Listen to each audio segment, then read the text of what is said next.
Gitu ya. Oke, yuk kita berdoa, udah direkord.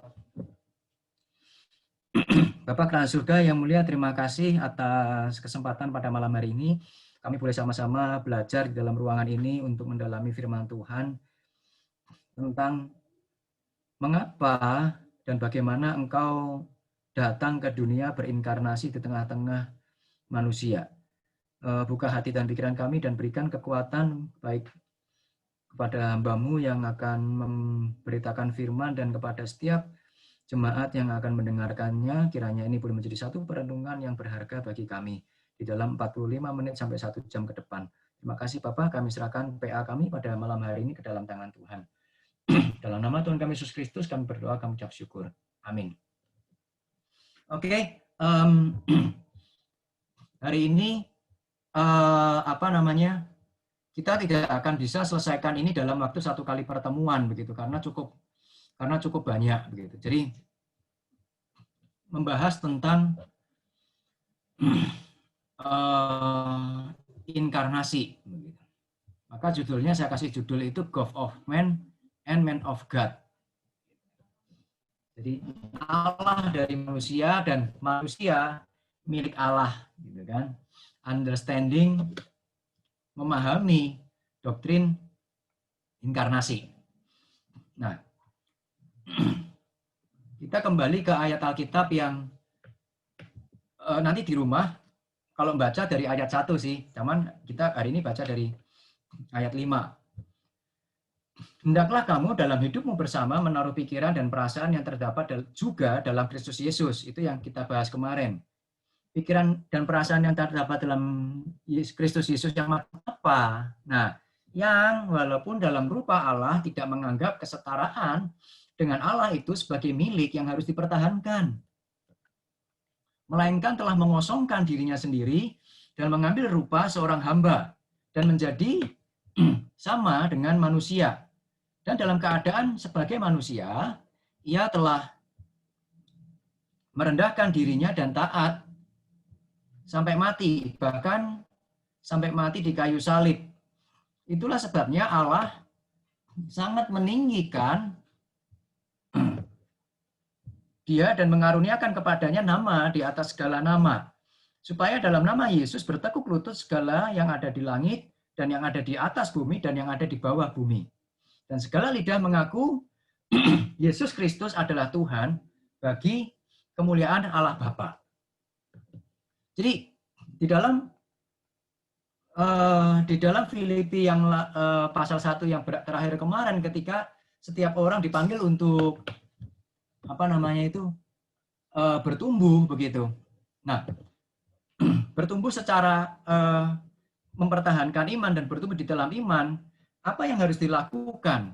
Itu dikatakan di dalam pasal 2 ayat 1.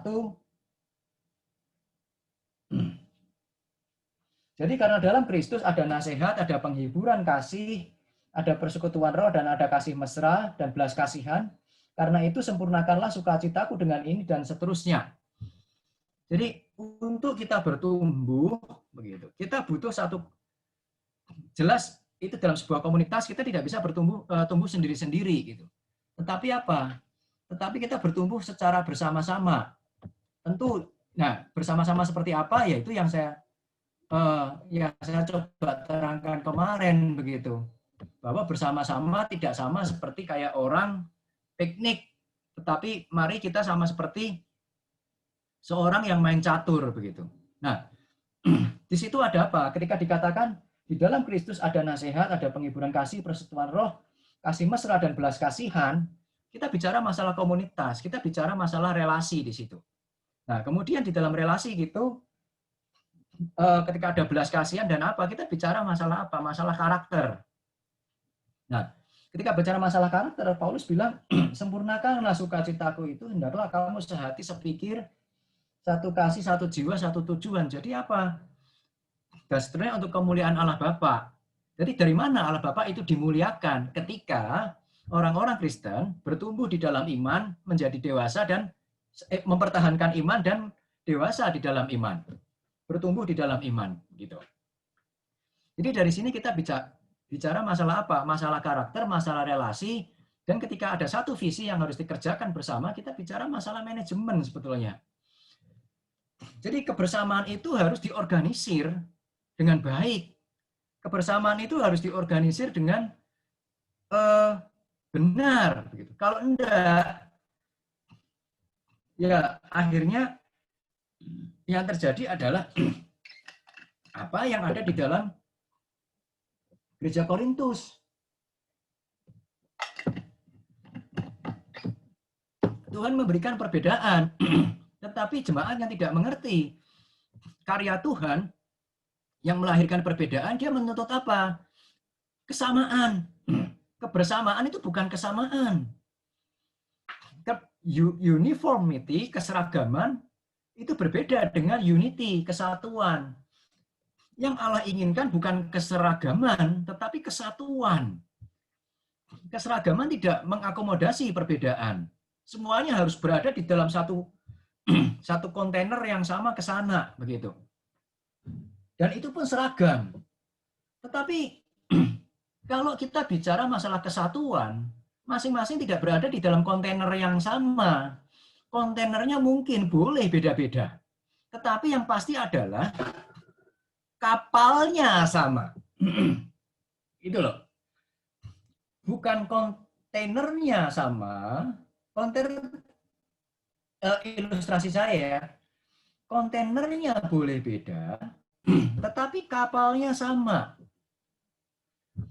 Wadahnya, ini pelayanannya banyak macam-macam. Orangnya yang mengisi kontainer juga sendiri-sendiri begitu. Saya punya karunia rohani sebagai pengajar. Ya, saya berada di dalam kontainer pengajaran. Sementara orang yang diberikan karunia rohani, misalnya pemberitaan Injil atau penggembalaan, ya dia berada di kontainer itu, begitu. Kontainer penggembalaan atau kontainer pengabaran Injil, apakah dia harus ada di dalam situ? Ya boleh ada, boleh enggak. Tetapi bukan hal yang terlalu fokus. Tetapi yang penting, kontainer dengan isi orang yang berbeda-beda itu diletakkan di dalam sebuah kapal, diangkut di dalam sebuah kapal yang sama, dan kontainer itu yang diisi orang berbeda-beda itu dibawa menuju tujuan yang sama, begitu. Itulah kekayaan. Bayangkan kalau satu orang dimasukkan di dalam satu kontainer yang sama, padahal bukan tempatnya di situ, maka ada orang yang tidak bisa, saya tidak mau ngomong mengaktualisasikan diri ya, saya cuma mau ngomong dia tidak bisa mengaktualisasikan karunia rohani di dalam dirinya dengan maksimal. Kenapa? Kontainernya salah. Begitu. Nah, itu yang harus kita pikirkan dengan baik. Kenapa? Karena Kristus pun ketika nanti dia berinkarnasi, yang dipentingkan adalah bukan kepentingannya sendiri, tapi kepentingan Tuhan. Nah, jadi bagaimana Tuhan yang sama itu, yang satu itu, yang kita pikirkan satu itu, kapalnya satu, yaitu Kristus, terdiri dari berbagai macam anggota ke arah yang sama. Nah, itu yang dibilang sebagai sebuah kesatuan. Maka konsep firman Tuhan diterapkan, bukan konsep pribadi. Konsep firman Tuhan tentang apa? Konsep firman Tuhan tentang kebersamaan. Bukan konsep pribadi tentang kebersamaan misalnya. Kalau kita menerapkan konsep pribadi tentang kebersamaan yang salah, ya kita menilai sesuatu yang betul jadi salah. Maka tidak heran kayak di Korintus, perbedaan yang seharusnya dinilai sebagai sesuatu yang betul dan memperkaya, dinilai sebagai sesuatu yang tidak positif, begitu, yang negatif, yang memecah belah dan sebagainya. Kenapa? Karena konsep firman Tuhan tidak dipahami dengan baik di dalam kehidupan berelasi kita, begitu. Jadi, ya itu yang seringkali terjadi. Nah, perbedaan-perbedaan pemahaman yang fundamental, tolong digarisbawahi yang fundamental, dapat menghasilkan kehidupan yang kontraproduktif. Orang benar dinilai salah, orang salah dinilai betul, itu kan kontraproduktif. Tetapi apakah kita bisa 100% akan tidak ada perbedaan sama sekali? Di dalam dunia yang berdosa, sulit. Tetapi perbedaan itu nanti secara sempurna misalnya perbedaan pengajaran, itu akan nanti secara sempurna akan dibereskan oleh Allah di dalam kekekalan. Tetapi perbedaan yang tidak fundamental, perbedaan fundamental misalnya perbedaan iman, perbedaan tentang Injil, itu pasti akan dibereskan oleh Tuhan. Dia akan memperlihatkan Injil yang sejati ketika nanti kita berada di dalam kekekalan, dan peran kita di dalam kehidupan yang berada di dunia ini adalah mengantisipasi kekekalan itu. Kalau Tuhan ingin menyatukan pengajaran, menyatukan iman, maka kita berusaha menyatukan iman, bukan dengan memaksa, tetapi dengan Injil, memberitakan begitu. Karena apa? Karena yaitu orang beriman kan karena kerja Roh Kudus, bukan kerja kita. Tetapi perbedaan-perbedaan yang tidak fundamental, gender, misal segala bangsa. Nah, di kitab Wahyu juga nanti segala bangsa akan datang kepada Tuhan, begitu. Apakah kemudian mungkin orang boleh tidak setuju dengan saya? Apakah Tuhan akan membereskan perbedaan ras di dalam kekekalan, begitu, di dalam dunia bumi dan langit dan bumi yang baru? Saya kok yakin perbedaan ras itu akan tetap dipertahankan, begitu. Yang enggak itu perbedaan iman, gitu loh. Jadi kita mesti harus hati-hati mana perbedaan yang fundamental, mana perbedaan yang tidak fundamental. Maka Paulus marah ketika ada perbedaan Injil di dalam gereja. Kenapa? Karena itu perbedaan yang fundamental, begitu. Tetapi perbedaan dunia roh justru jangan dihilangkan, malah sebaliknya justru harus dipelihara. Kenapa? Itu tadi karena Allah meng-create sesuatu yang berbeda untuk bersatu. Nah, itu cara berpikir Kristus, gitu. Nah, jadi bagaimana kita tahu pikiran dan perasaan Kristus? Itu dinyatakan dalam Alkitab. Pikiran Kristus dan perasaan Kristus sama dengan pikiran dan perasaan Allah yang dinyatakan di dalam Alkitab. Maka yang kita perlukan adalah mari kita membangun pola pikir Kristen, biblical Christian worldview. Benahi cara berpikir kita dulu, begitu. Jangan cuma belajar sebagai sebuah informasi kognitif, tetapi jadikan itu sebuah perenungan yang membangun filosofi berpikir kita. Maka tidak heran gereja di dalam menjalankan atau sebuah komunitas orang percaya, baik itu sebagai sebuah keluarga marriage pernikahan, atau sebagai sebuah komunitas, mesti akan bergerak dari cara berpikir semacam proses berpikir semacam ini, from teologi, filosofi, terus strategi atau praktika, gitu. Maka sama di dalam kehidupan gereja, kita mau menjadi satu arah, ya kita mesti punya teologi pelayanan, kita mesti punya filosofi pelayanan, kita kemudian punya strategi pelayanan dan follow up pelayanan, gitu. Di dalam keluarga pun sama. Nah, itu yang nanti saya tidak akan jelaskan itu itu nanti di dalam khotbah saya di 2 minggu lagi, begitu. Nah, maka pola pikir Kristen itu yang harus dibangun, gitu. Pola Kristen itu apa? Yaitu tadi ketika hendaklah kita memiliki pikiran dan perasaan yang sama seperti Kristus. Cara berpikir Kristus diterapkan di dalam cara berpikir kita. Perasaan Kristus diterapkan dalam perasaan kita. Jadi berpikir itu aplikatif, bukan berarti mengaplikasikan pikiran Kristus di dalam pikiran kita. Kenapa? Karena pikiran kita punya pikiran, punya wadah. Tapi isinya apa? Nah, isinya itu yang dimasukkan itu isinya adalah pikiran Kristus, bukan pikiran kita, gitu. Jadi pikiran wadah, pikiran kita sama dengan pikiran Kristus yang harmonis sama dengan pikiran Bapak. Ketika Bapak sedih dengan kondisi manusia yang berdosa, Kristus juga sedih melihat kondisi manusia yang berdosa. Maka saya juga sedih melihat, kita pun harus juga sedih melihat manusia yang berdosa.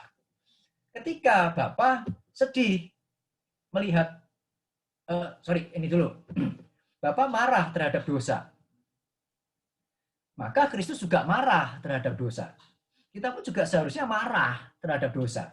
Marah itu tidak dosa. Asal kita marah itu netral, begitu. Permasalahannya adalah apa yang membuat kita marah. Kayak kata benci. Benci itu baik atau buruk? Membenci itu baik atau buruk? Ada yang mau ngasih pendapat nggak? Membenci baik atau buruk? Benci baik atau buruk? Membenci. Ada yang mau kasih masukan? Satu orang jawab. Membenci baik Ya atau kalau buruk? membencinya Buruk. Gimana Pak Har? Pak Har dulu tadi itu. bisa Hah? Gimana Pak Har? membenci, bisa baik, bisa buruk gitu ya. Nah, tergantung apa kalau gitu? Kalau apa yang dibenci gitu. Kalau Misal. membenci dosa ya itu hal yang Nah, baik gitu. betul. Jadi membenci itu bukan hal yang buruk, itu hal yang netral. Betul yang dikatakan Pak Har, kalau yang dibenci saudara kita ya salah. Kalau yang dibenci dosa, ya itu kudus. Gitu loh. Nah, itu yang kita mesti hati-hati melihat. Nah, jadi boleh nggak kita membenci? Silahkan, tergantung apa yang Anda benci. Begitu. Kalau yang benci dosa, kalau kita benci dosa, ya itu harus kita kerjakan. Begitu. Tapi kita tidak boleh membenci orang berdosa. Begitu kan? Nah, paradoks itu bagaimana yang dosa dan orang berdosa itu kan kadang satu paket. Gitu. Cuman bagaimana bisa Allah membenci dosa, tetapi sekaligus mencintai orang yang berbuat dosa. Loh, nampak di dalam mana paradoks ini gitu. Seringkali kalau kita salah memahami ini, membenci dosa tetapi tidak tidak mencintai orang berdosa, ya sudah. Kamu salah, kamu pergi. Selesai gitu. Diusir misalnya. Tetapi enggak. Ketika Kristus membenci dosa dan mencintai orang berdosa, yang dilakukan apa? Inkarnasi. Supaya apa? Supaya dosa itu hilang, dosa yang saya benci itu hilang, lepas dari orang yang saya cintai. Loh. Cara berpikir Kristus terhadap orang berdosa, yang paradoks itu benci dosanya tetapi tidak benci orangnya, harusnya menjadi filosofi pelayanan kita juga. Itu sebabnya kita membina orang. Dari mana? Dari cara berpikir yang tercemar dosa menjadi cara pikir Kristen, terus membina pola hidup Kristen hari lepas hari. Maka kehidupan pribadi setiap orang adalah tanggung jawab gereja untuk membenahinya juga, begitu kan? Jadi kehidupan yang kita bina adalah bagaimana seseorang secara pribadi dapat bertanggung jawab di hadapan Tuhan secara pribadi. Maka pelayanan gereja harus mencakup bagaimana seseorang itu punya hubungan pribadi dengan Tuhan. Maka kita membicarakan tentang HPDT, hubungan pribadi dengan Tuhan. Itu dari mana? Jadi cara berpikir semacam ini, ada teologi melahirkan filosofi, kemudian melahirkan strategi pelayanan. Dan itu dipermudah untuk kita belajar itu di dalam apa? Keluarga.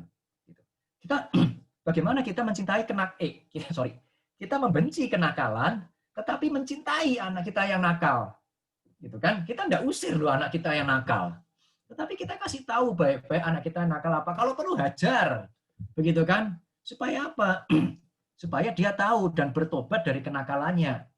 Supaya kenakalannya itu lepas dari orang anak yang saya cintai. Gitu. Nah, itu akan lebih mudah. Maka sebenarnya berkeluarga adalah salah satu sarana yang efektif untuk apa? Kita mengenal Kristus.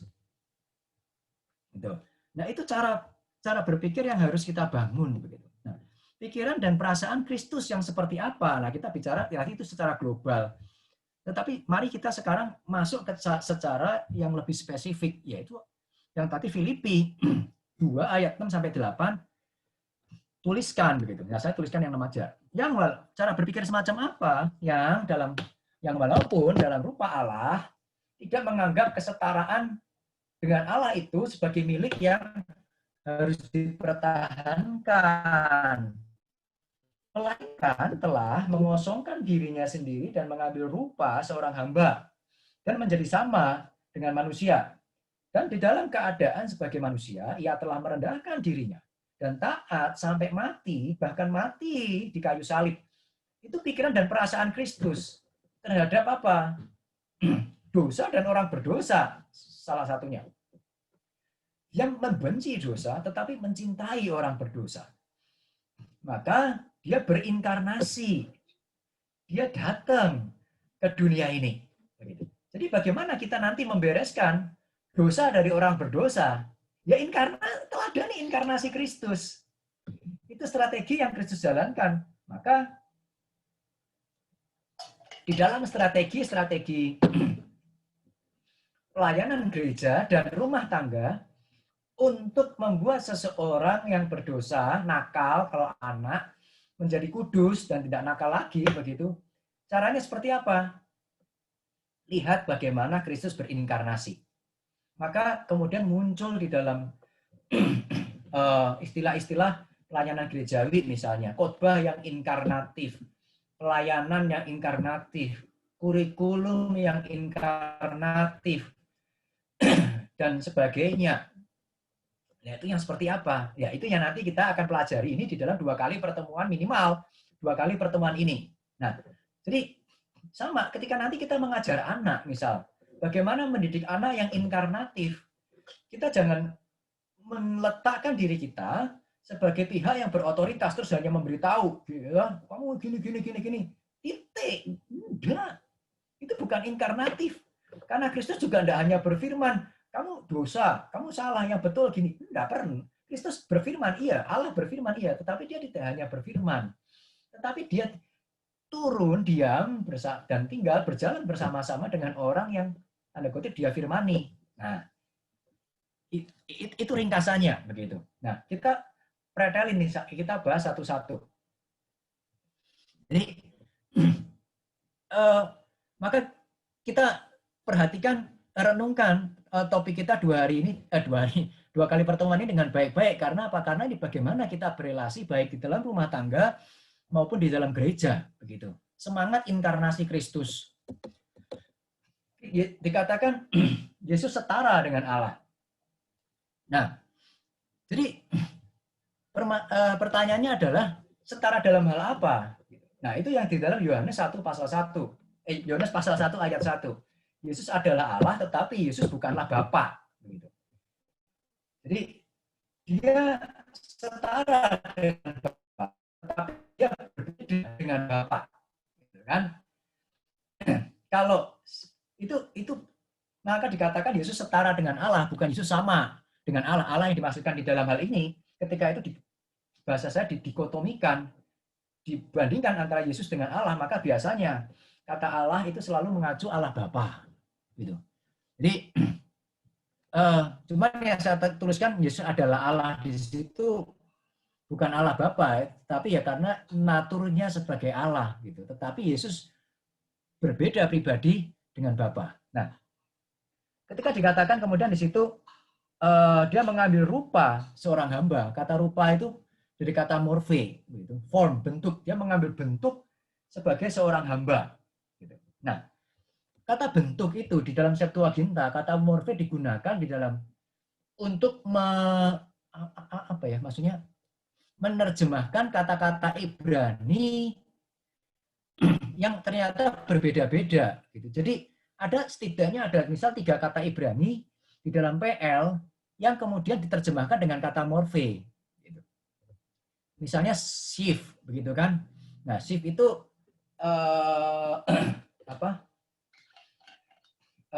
splendor, kemuliaan.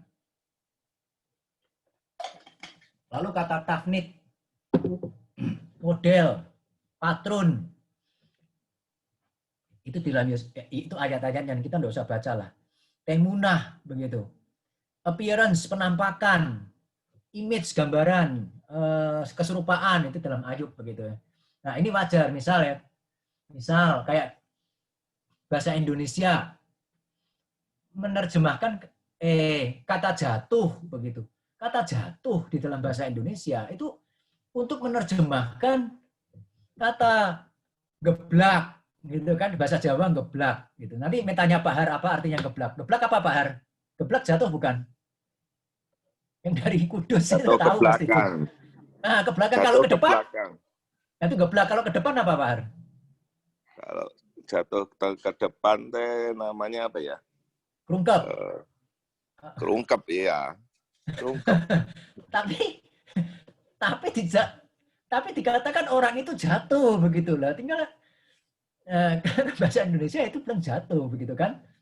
Ada lagi nyongsor, nyungsep, nyungsep itu mukanya dulu yang kena, gitu kan? Bahasa Jawa dilihat arahnya begitu. Geblak berarti caranya pasti ke belakang, enggak ada geblak jatuhnya ke depan, gitu kan? Rungkep gitu. Nah itu sama kata morfe digunakan untuk menerjemahkan 3 kata begitu. Jadi ketika Yesus setara dengan Allah, terus dia mengambil rupa begitu kan? Nah yang diambil itu apanya begitu. Jadi kalau kita bicara dalam hati-hati rupa Allah begitu kan, kesetaraan di dalam rupa Allah dipahami ya, apa ya, kesetaraan, ada 2 terjemahan yang oleh penafsir-penafsir diambil, yaitu ketika Allah setara dikatakan dengan Allah itu maksudnya kemuliaannya gitu, atau yang lain mengatakan itu naturnya, keberadaan atau esensi gitu. Nah setiap teolog kadang ada yang berbeda, misal kayak Calvin, dia akan cenderung mengatakan bahwa yang kesetaraan itu yang kemudian ditinggalkan, dikosongkan adalah kemuliaannya gitu. Ya itu nanti kita akan perdalam gitu. Tapi pertanyaannya adalah apakah ketika Yesus menjadi manusia, dia meninggalkan kemuliaannya dan naturnya. Jadi kemuliaannya sebagai Allah, apakah itu ditinggalkan? Gitu. Saya tidak mengatakan ini benar salah dulu ya. Atau ketika Yesus meninggalkan mengosongkan dirinya dan menjadi manusia, dia meninggalkan naturnya sebagai yang ilahi sebagai Allah, dan kemudian dia tidak punya kemuliaan sama sekali, atau dia tidak punya natur ilahi sama sekali kalau itu ditinggalkan. Tetapi faktanya tidak demikian. Ketika Yesus menjadi manusia, berinkarnasi, dia tetap memiliki kemuliaan, sama seperti Allah mulianya begitu. Dan tetap memiliki natur ilahinya. Jadi ketika dikatakan dia mengosongkan dirinya dan mengambil rupa seorang hamba, apa sih yang dikosongkan itu? Begitu kan? Naturnya dikosongkan atau kemuliaannya dikosongkan?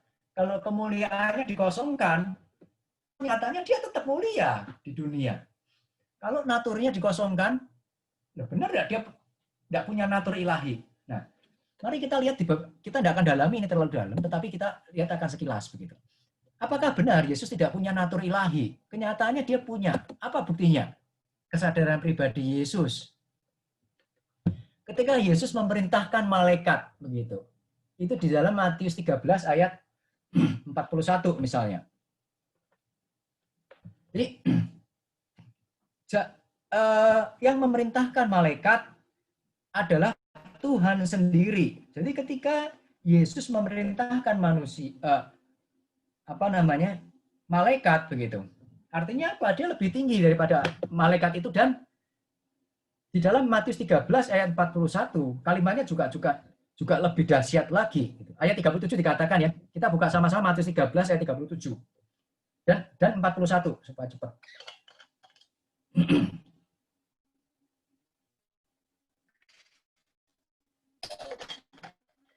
Ia menjawab katanya, ia itu siapa? Yesus. Terus bla bla bla bla bla. Nah, anak manusia akan menyuruh malaikat ayat 41, anak manusia akan menyuruh malaikat-malaikatnya dan mereka akan mengumpulkan segala sesuatu dan seterusnya. Ketika Yesus mengatakan anak manusia, yang dimaksudkan adalah dirinya dia sendiri. Dan meskipun itu anak manusia, tetapi konsep anak manusia oleh orang Yahudi itu justru dipahami sebagai sesuatu yang ilahi, jangan terbalik. Gara-gara Yesus dikatakan anak manusia, berarti itu masalah humanity, masalah dia sebagai manusia. Enggak. Orang Yahudi enggak berpikir demikian. Anak manusia di dalam perjanjian lama itu menunjuk sesuatu yang ilahi. Gitu. Jadi ketika itu menunjuk dirinya dan itu memerintahkan malaikat, itu yang ilahi dan dibuktikan di dalam apa? Memerintahkan malaikat. Yuk seorang baca Markus 2 ayat 5, yang minta tolong satu orang wanita baca Markus 2 ayat 5 dan seorang pria yang ayat 7-nya.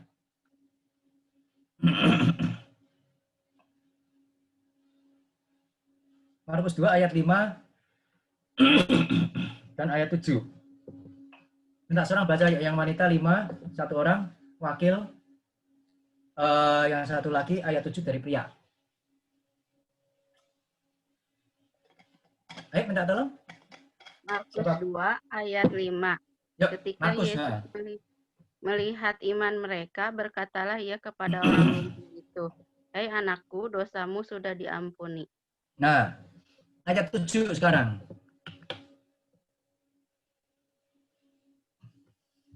Ayat 7, yang pria yuk.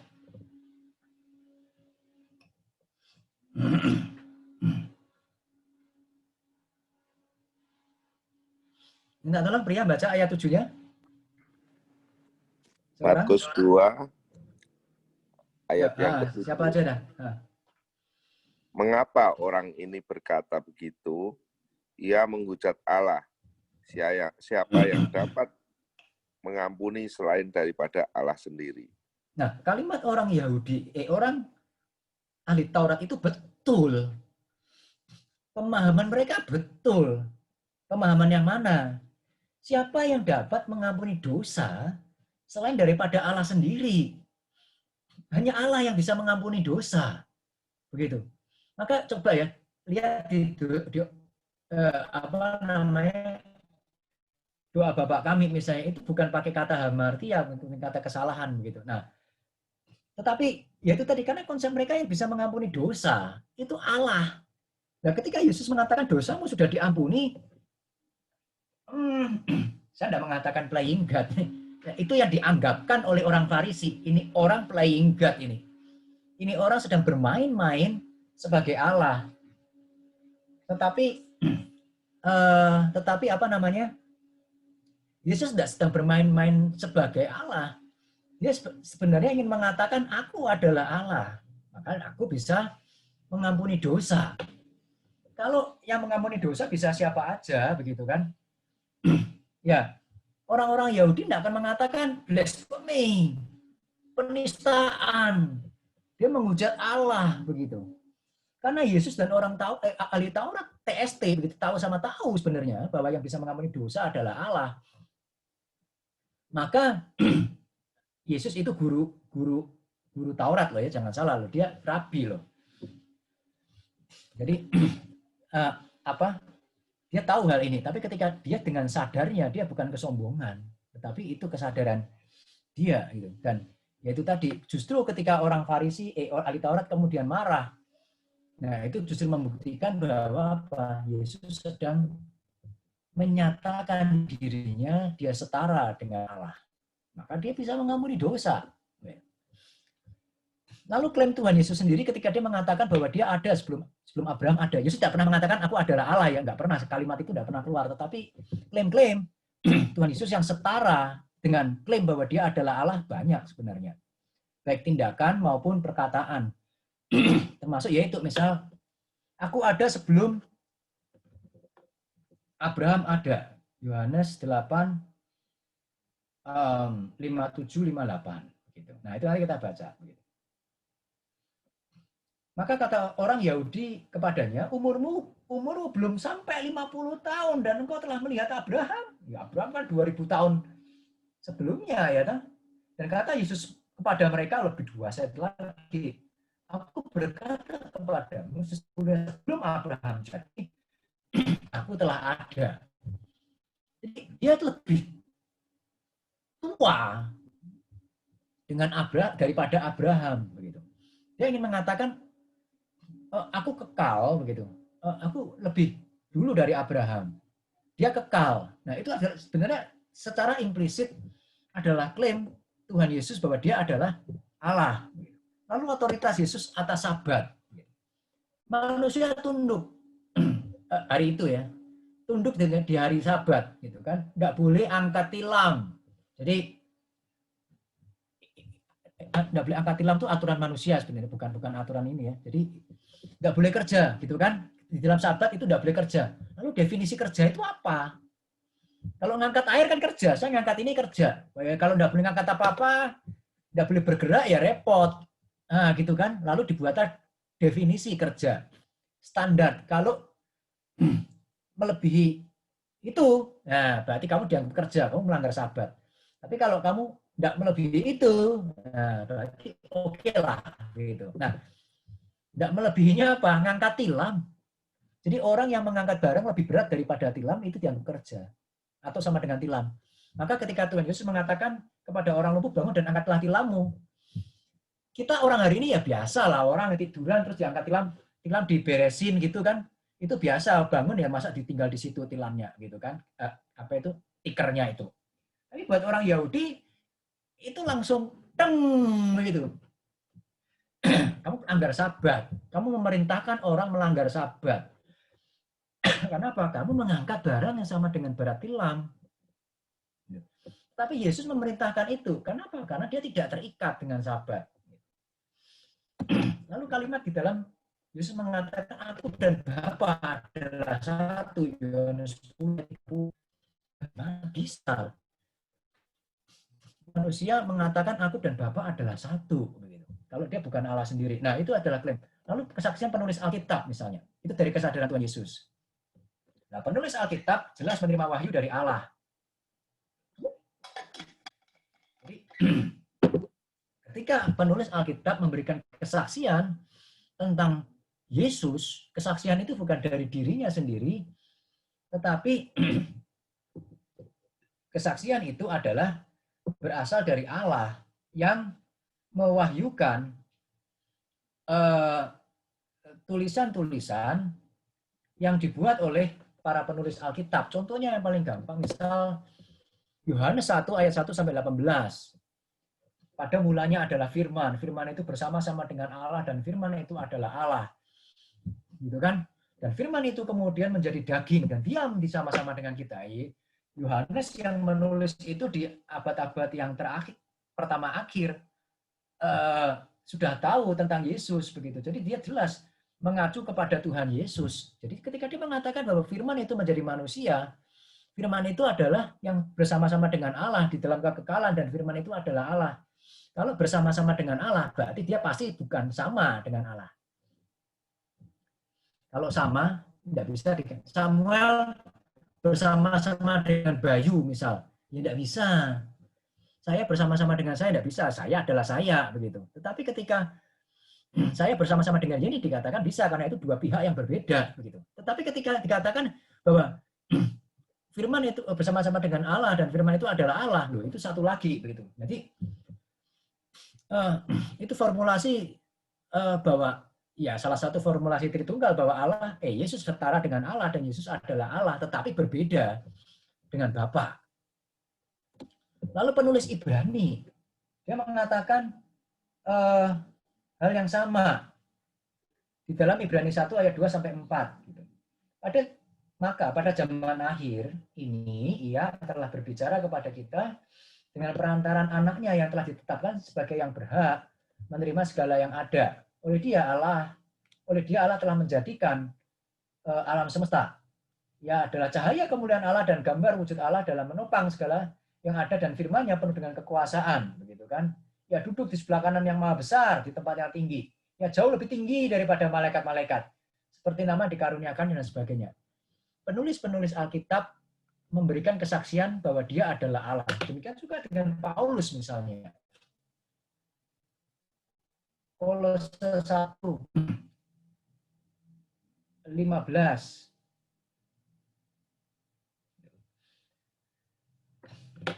ayat sampai 17. Nah, ayat 17. Ia ada terlebih dahulu dari segala sesuatu dan segala sesuatu ada di dalam dia. Kolose 1 ayat 17. Itu menunjukkan bahwa apa? Paulus ingin mengatakan bahwa Yesus itu kekal. Gitu. Yesus itu sudah ada sebelum dunia ada, gitu kan? Sebelum dunia ada, yang ada cuma Allah, begitu. Lalu jabatan ilahi Kristus, nah ini jelas. Misal dia pencipta, begitu. Yohanes 1 ayat 3, Kolose 1 ayat 16 misalnya. Dia penopang segala sesuatu tadi yang kita baca. Dia mengampuni dosa, dikatakan tadi. Dia membangkitkan orang mati. Dan dia menghakimi. Yohanes 5 ayat 22. Itu adalah hal-hal yang dimiliki oleh orang. Saya tidak mau mengatakan orang, apa ya, maksudnya sosok atau pribadi yang ilahi. Nah, sampai bagian. Nah, argumen tentang kebangkitan Yesus begitu. Yesus dikatakan di dalam Yohanes 2 ayat Yohanes 10 ayat 17 sampai 18.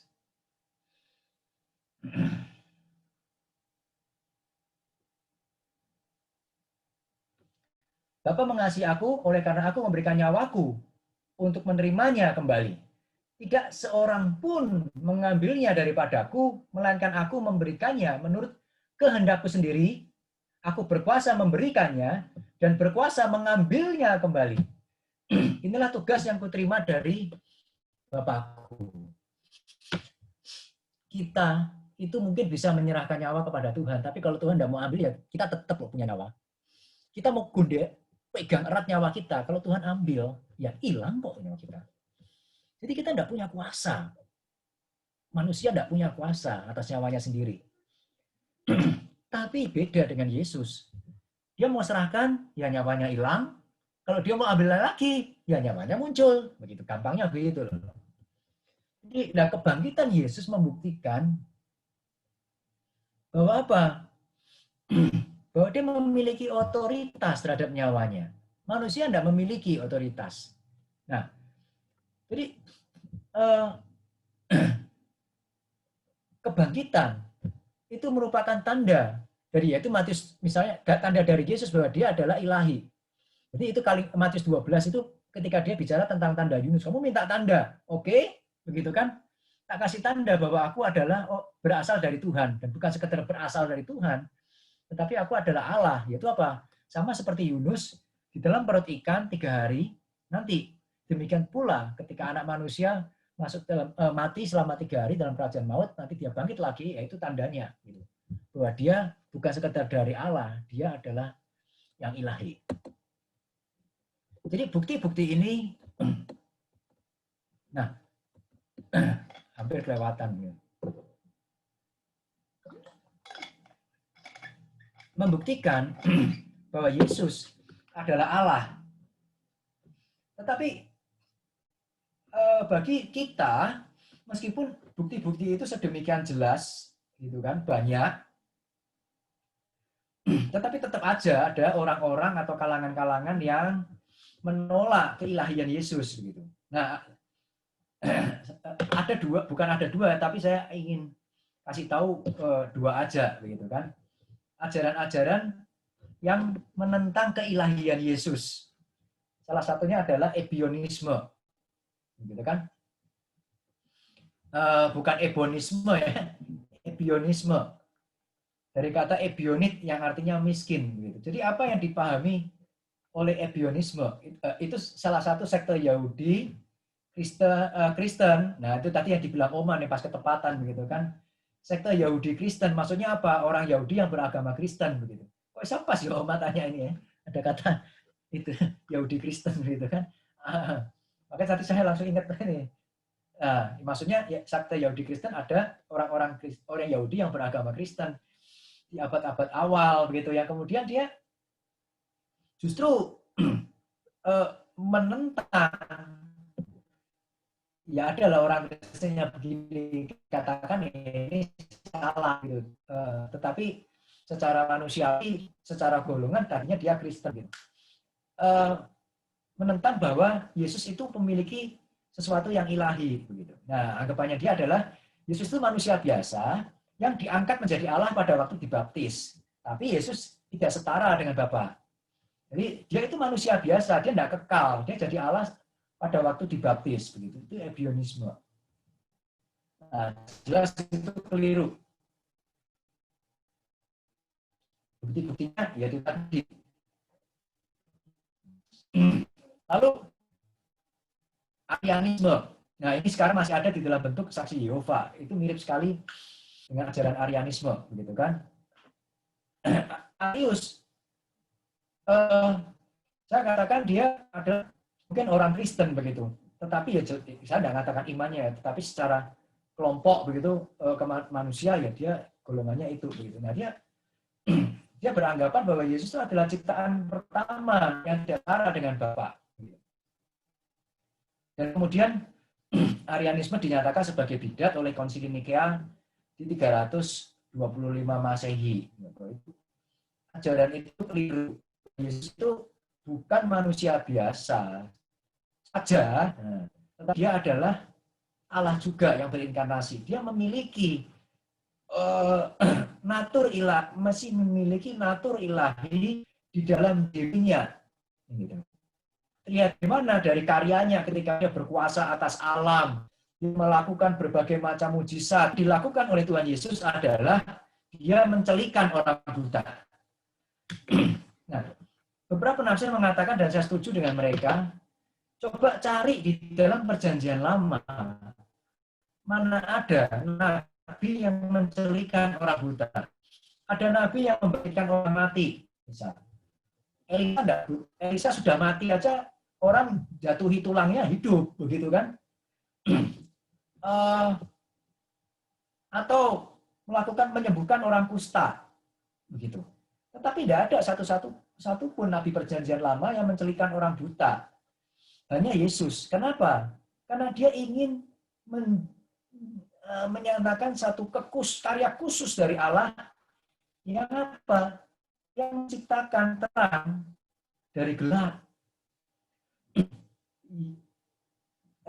Kejadian 1 ayat 1 dikatakan pada hari pertama Allah menciptakan terang dan terang itu jadi, begitu kan? Pada mulanya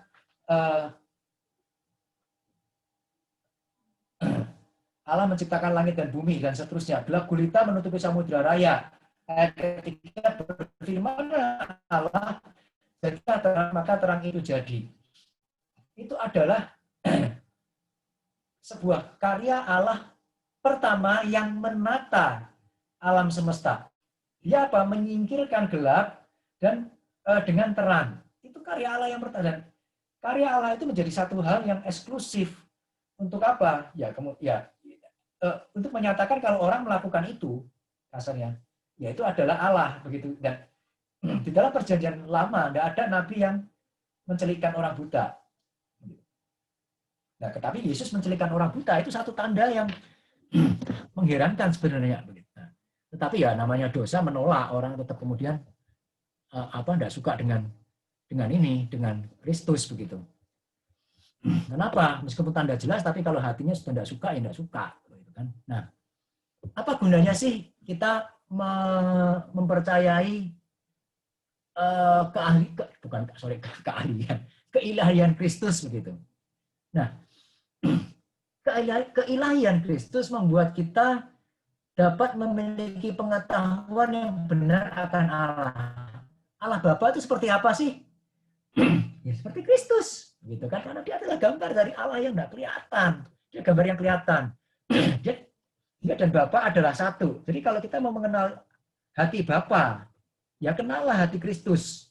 Kalau kita ingin datang kepada Bapa, ya datanglah kepada Kristus. Kalau kita ingin bagaimana Kristus bekerja, Bapa bekerja,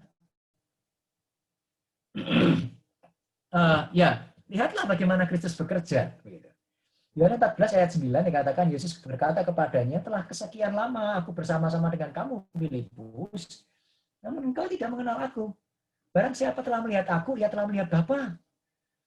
Bagaimana engkau berkata, tunjukkanlah Bapa itu pada kami? Loh, kamu sudah lihat Bapa loh. Kapan? Ya ketika kamu lihat aku, Kristus, gitu. Keilahian Kristus membuat penebusan yang kita nikmati bersifat kekal. Artinya apa? Kristus cukup mati satu kali dan kuasa kematian dan kebangkitannya berdampak kekal. Orang yang sebelum dia datang ditebus, orang yang sebelum lahir, orang yang lahir setelah dia naik ke surga juga ditebus. Asal, sekali lagi syaratnya itu ya, percaya kepada Kristus, begitu. Kenapa? Karena dia Allah. Penebusannya bisa bersifat kekal, begitu. Dan ketika Allah bisa bersekutu di dalam satu diri Yesus, maka kita bisa melihat bahwa Allah dan manusia juga bisa dipersekutukan, gitu kan? Bersekutukan dalam apa? Di dalam kekudusan. Bagaimana natur ilahi yang kudus bisa bisa bertemu dengan natur manusia. Karena manusianya kudus. Maka Allah yang kudus bisa bersekutu dengan Allah yang kudus. Ya betul, Allah yang kudus bisa bersekutu dengan manusia yang kudus. Maka kalau kita ingin menjalani kehidupan yang bersekutu dengan Allah, jaga kekudusan. Usahakan kekudusan. Tapi kan natur manusia berdosa, Pak. Entar. Itu minggu depan. Nah, kita harus menyembah Tuhan Yesus Kristus begitu. Karena dia ilahi. Jadi jika kemuliaan dan natur ilahi Kristus masih ada ketika dia berinkarnasi, sudah 1 jam nih. Apa yang ditinggalkan, gitu kan? Apa yang dikosongkan ketika dia menjadi manusia? Nah, itu pertanyaan kita besok, begitu. Apa sih yang dikosongkan? Keilahiannya masih ada kok keilahiannya kok, begitu.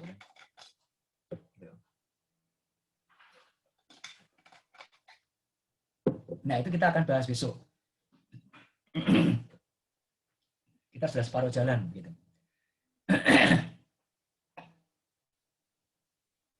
Oke, sampai sini ada pertanyaan? Sudah 1 jam. Oke, ada pertanyaan? Pak. Yuk. Saya mau tanya. Ya. Apakah masalah hukuman terhadap dosa ada kesamaan dengan hukuman kejahatan di dunia? Maksudnya gimana tuh? Misalnya kan pencuri hukumannya segini kalau di dunia dan pembunuh segini. Ini maksudnya nanti pas penghakiman gitu. Oh, di surga kalau maling ayam ditahan 1 tahun. Nanti di surga kamu 1 tahun di neraka, nanti masuk surga setelah 1 tahun gitu kira-kira ya? Ya enggak. Enggak, maksudnya dihukumnya sama atau beda? Sama-sama dikurung gitu. Ya enggak kan, kalau dosa katanya kan, kalau firman Tuhan kan bilang dosa kecil sama besar kan sama aja namanya dosa. Nah, Terus? maksudnya pas penghakiman itu apakah masalah hukuman terhadap dosa ada kesamaan enggak dengan hukuman kejahatan di dunia? Oh, gini. Kalau kita bicara penghakiman atas dosa, yang penghakiman kekal, yang pertama dilihat adalah bagaimana seseorang itu berelasi dengan Kristus. Kalau dia beriman kepada Kristus, dia ada Roh Kudus di dalamnya. Meskipun dia pernah colong ayam, gitu kan, dosanya diampuni. Ya. Gitu.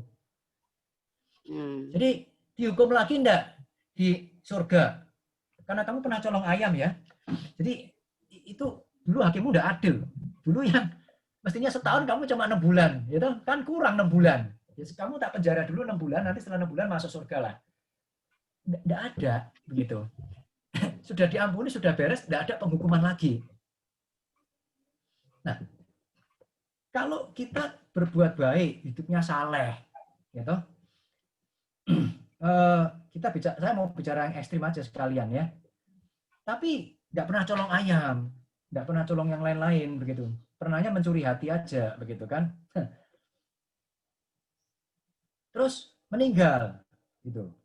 Tuhan enggak tanya dia colong ayam atau enggak. Yang dilihat adalah bagaimana pertama-tama relasi dia dengan Kristus. Kalau dia tidak ada relasi dengan Kristus, dia tidak percaya Kristus, tidak beriman kepada Kristus, gitu, tidak hidup di dalam Kristus, ya sudah, mau berbuat baik apapun, ya neraka, begitu loh. Nah, kita buka sebentar di Yohanes 3 ayat 18. Yohanes 3 ayat 18. Ya, minta seorang baca yuk.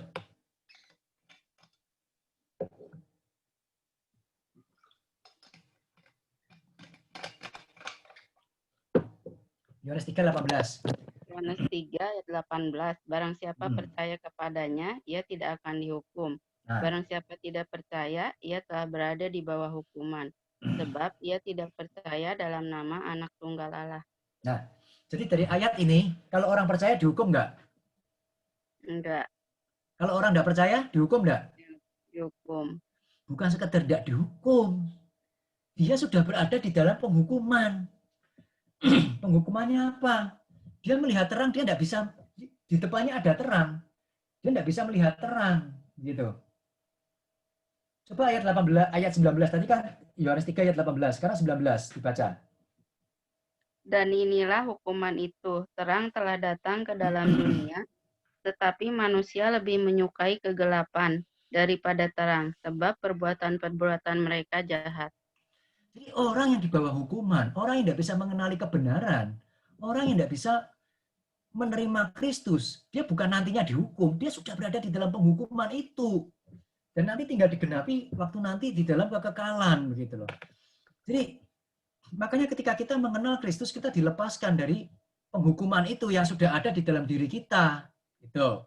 Nah, terus pertanyaannya gini, kalau kita kemudian percaya Kristus, kalau gitu kita berbuat dosa, ya seenak-enaknya kan tidak ada penghukuman. Kan yang dilihat pertama-tama adalah relasinya dengan Tuhan Yesus. Saya percaya sama Tuhan Yesus kok. Terus kalau gitu yang penting kan saya percaya. Habis itu saya berbuat dosa seenak-enaknya juga tidak apa-apa. Nah,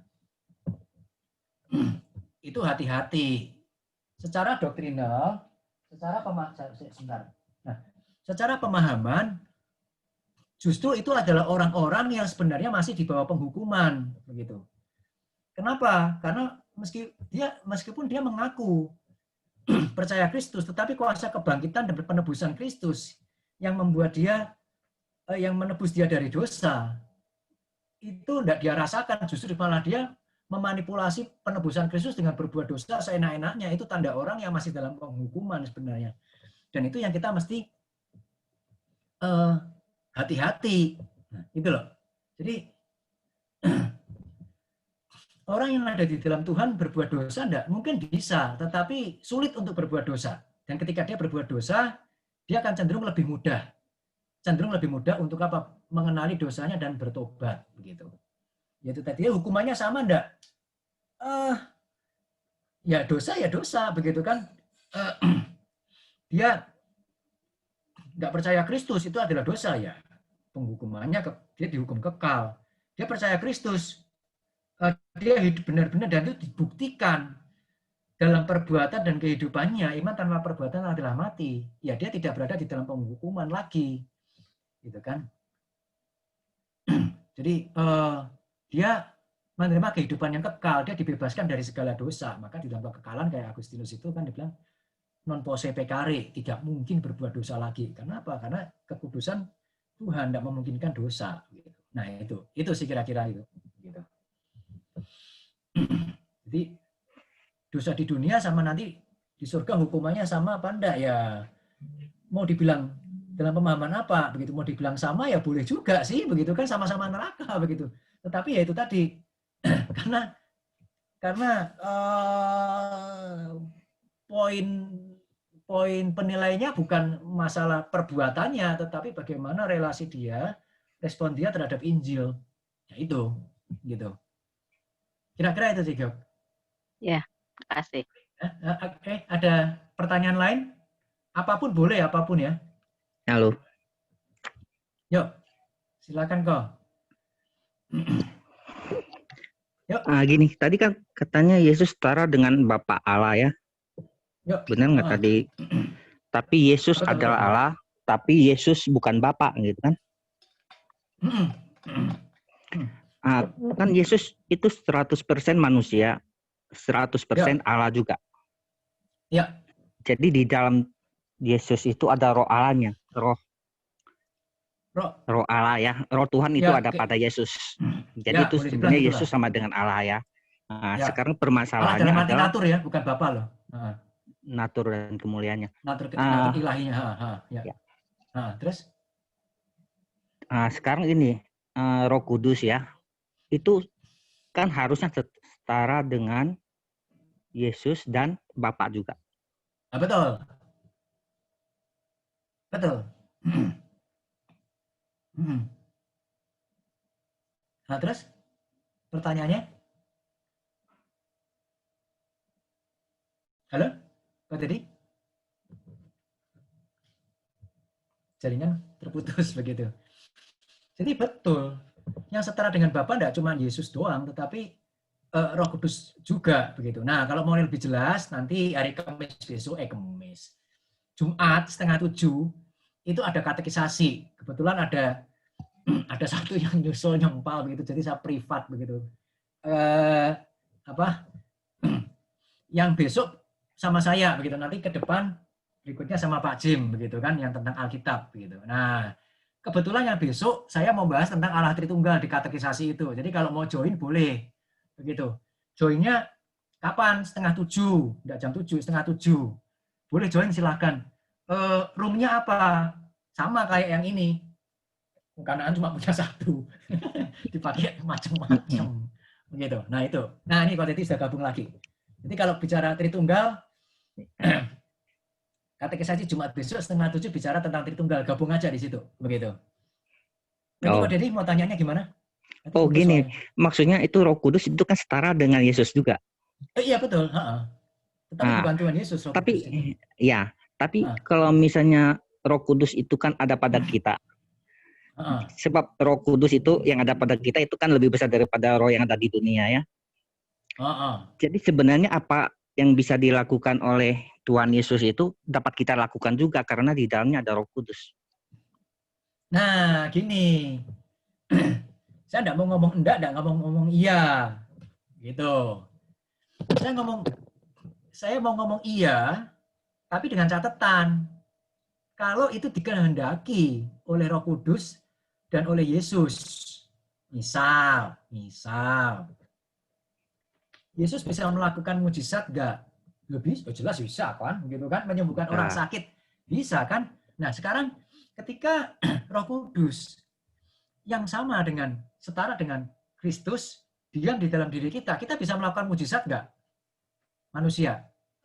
Bisa. Bisa loh. Rasul-rasul aja juga melakukan mujizat kok, begitu. Tetapi apakah harus selalu kita bisa melakukan mujizat? Enggak.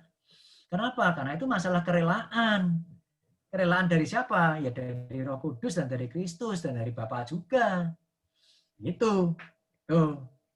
Berarti sebenarnya itu Roh Kudus. Tapi kalau kita tergantung kerelaannya gitu. Maksudnya dianya mau atau enggak. Tapi padahal betul. Tuhan Yesus kan penembusan dosa itu sebenarnya udah selesai. Tugasnya dia bilang sudah selesai gitu. Apa yang dia kerjakan sudah selesai. Tapi betul. Tetapi gimana? Tetapi maksudnya masih ada terusnya gitu. Maksudnya masih terus berkarya dia. Oh, menentukan. Gini.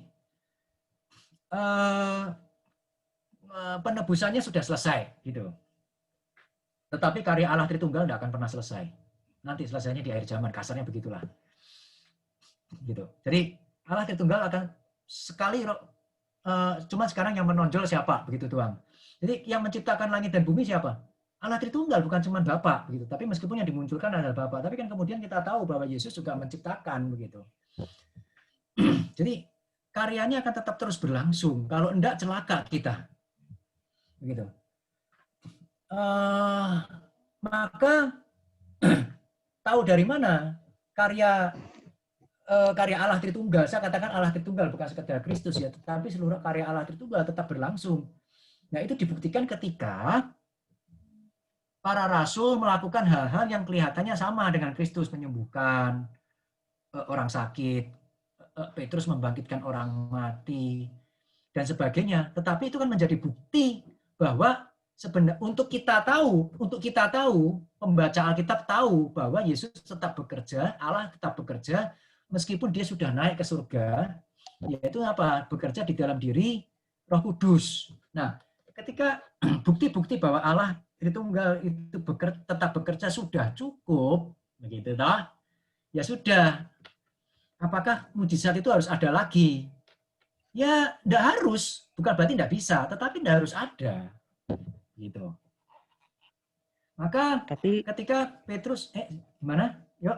Enggak gini, pada saat Petrus ngomong, emas dan perak tidak ada padaku ya. Terus berdirilah. Tapi kan dia sebut dalam nama orang Nazaret itu. Ya. Itu artinya semua kuasa itu udah diberikan kepada Petrus. Jadi Petrus itu memakai nama apa ada yang ada padaku gitu loh. Apa yang ada padaku ku berikan kepadamu. Maksudnya itu Tuhan Yesus sudah kasih ke Petrus. Betul. Tetapi jadi sebenarnya kuasa itu udah ada di dalam tangan Petrus. Untuk bermujizat, jawabnya enggak. Ya. Karena itu masalah kerelaan. Maka ada karunia untuk bermujizat, enggak semua orang diberi. Begitu. Tetapi ketika seseorang bisa melakukan mujizat, ya itu pasti dari kuasa Kristus.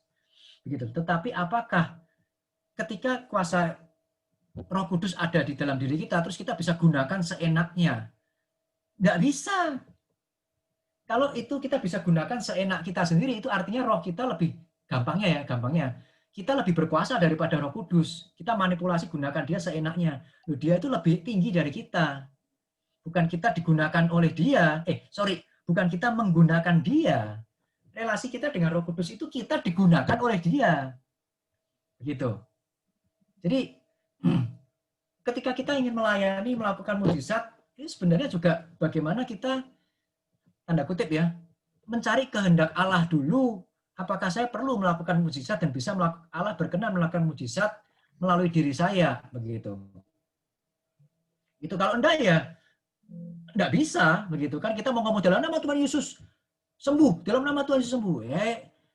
Kalau Tuhan Yesus tidak berkenan ya salahnya sendiri, enggak tanya main sikat dalam nama Tuhan Yesus, begitu. Sembuh kan? Nah, itu. Siapa? Petrus? Bukan.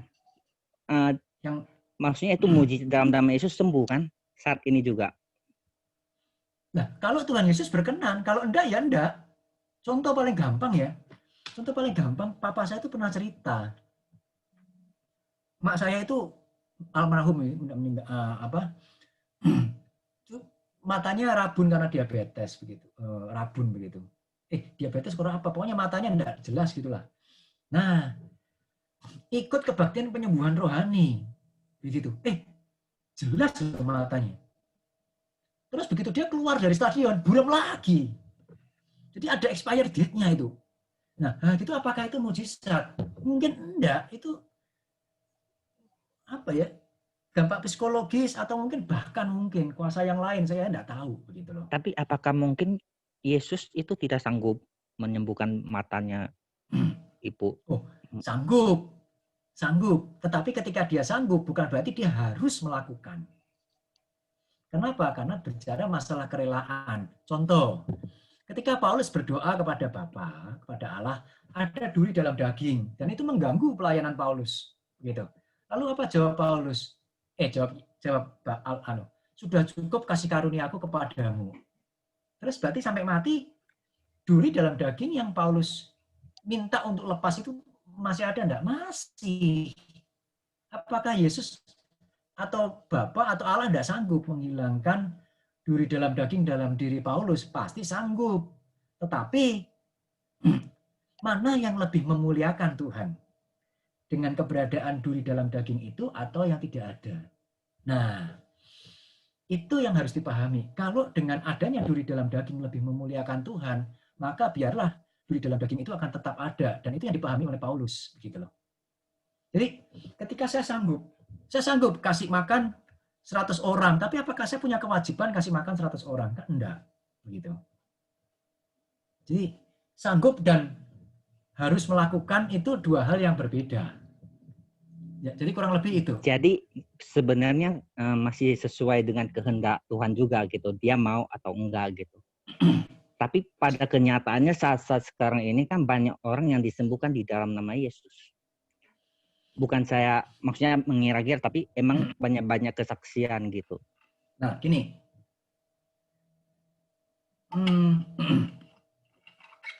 Berkaitan dengan mujizat, ada hal-hal yang harus selalu kita maksudnya sikapi. Satu,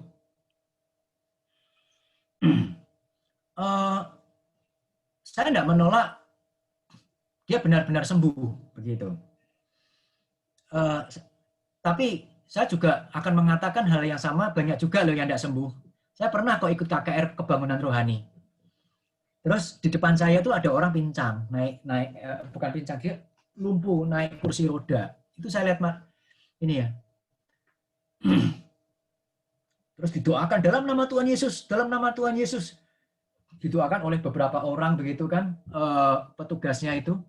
Terus kemudian diangkat dari kursi roda, disuruh paksa untuk berdiri, ditopang terus begitu selesai, coba dibuktikan, pegangannya dilepaskan dan dia jatuh dan ya enggak sembuh. Ya itu begitu kasus loh. Tertentu. Dan itu juga banyak loh, jangan salah.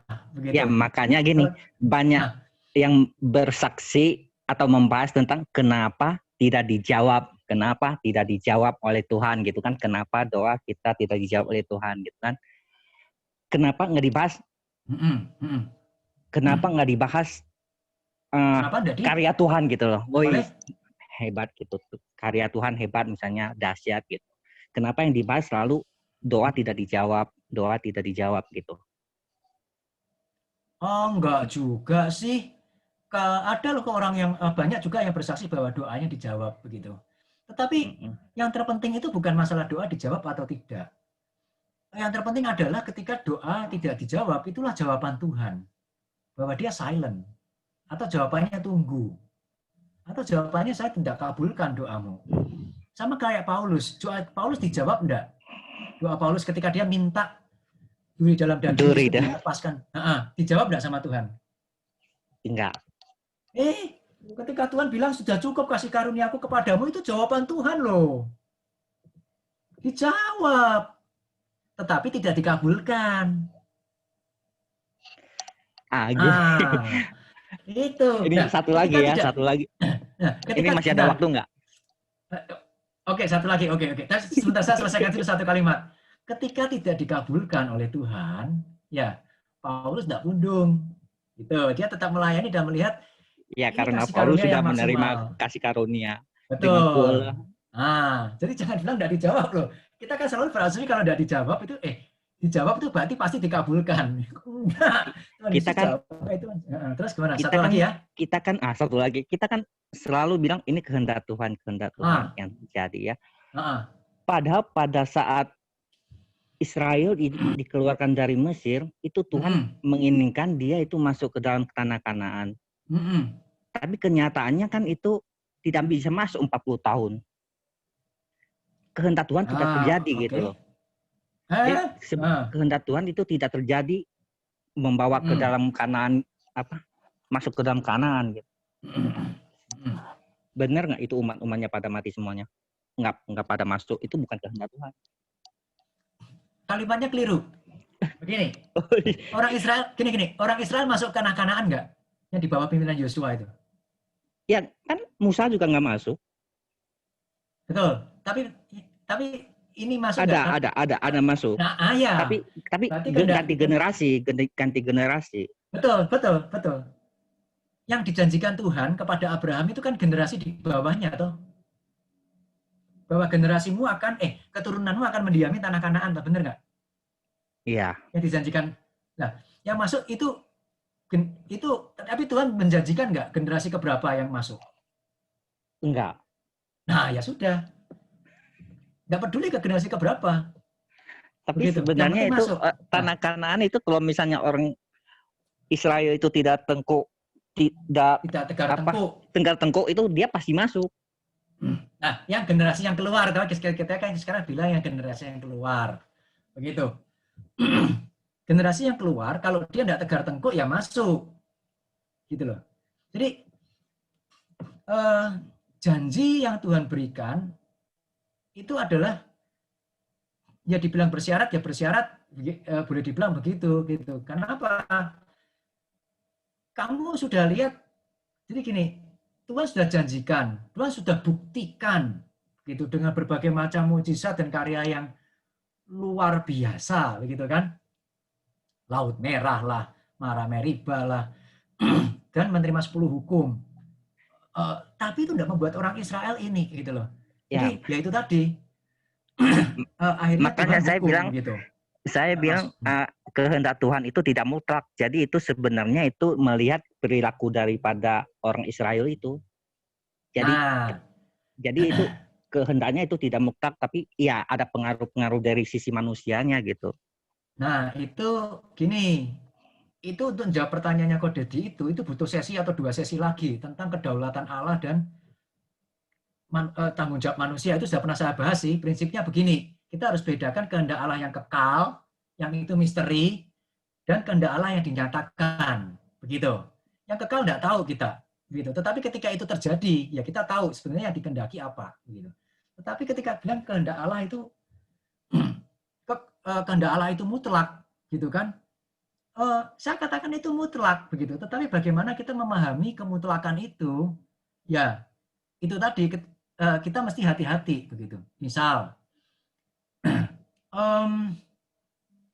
kehendak Allah mutlak bahwa setiap orang yang percaya akan diselamatkan, begitu kan?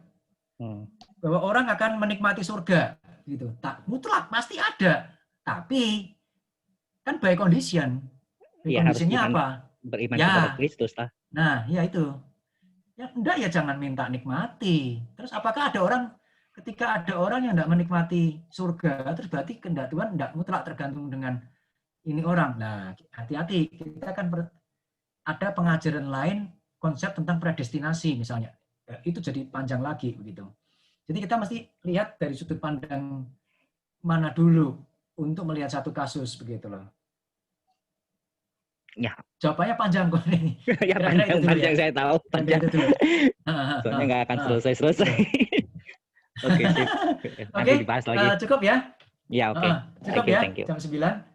Oke, kalau enggak ada, kita bisa tutup dalam doa. Nah, minggu depan kita masih dalam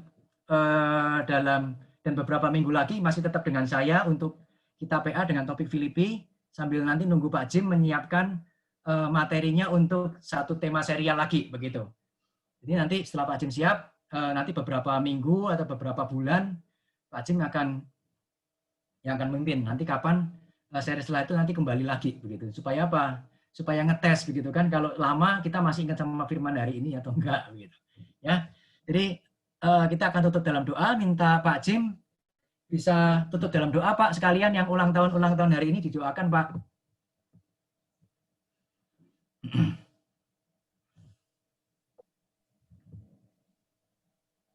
Hari ini ada rombongan yang ulang tahun soalnya 3 orang.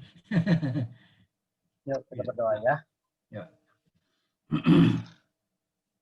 Bapa kami dalam surga, terima kasih untuk pembelajaran kami pada malam hari ini. Tuhan yang kiranya boleh membukakan pemikiran-pemikiran kami, kalimat-kalimat yang sulit untuk dimengerti, biarlah kami boleh dimengertikan oleh Tuhan, dan kami menyerahkan dalam tangan Tuhan, juga secara khusus Pak Bayu yang sudah memberikan pengajaran demi pengajaran, berkati setiap dia, keluarga, dan juga pelayanan.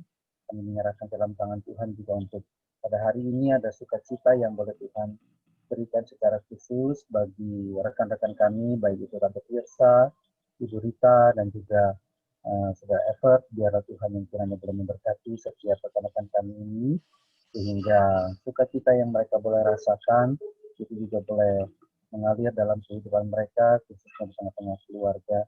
Kami serahkan dalam tangan Tuhan, juga untuk setiap diri kami, pribadi lepas pribadi, dalam istirahat kami, biarlah Tuhan yang kiranya boleh memberkati. Terima kasih Bapak, kami bersyukur di dalam nama Tuhan Yesus. Amin. Oke, thank you semua. Oke, thank you. Jangan Pak lupa Bayu, semuanya, thank you. Minggu depan. Terima kasih Pak Bayu. Terima kasih Yang mau ikut semuanya. katekisasi dalam Tritunggal silakan. Jumat jam 6:30. Malam maksudnya, bukan pagi. Pagi, oke. Thank you.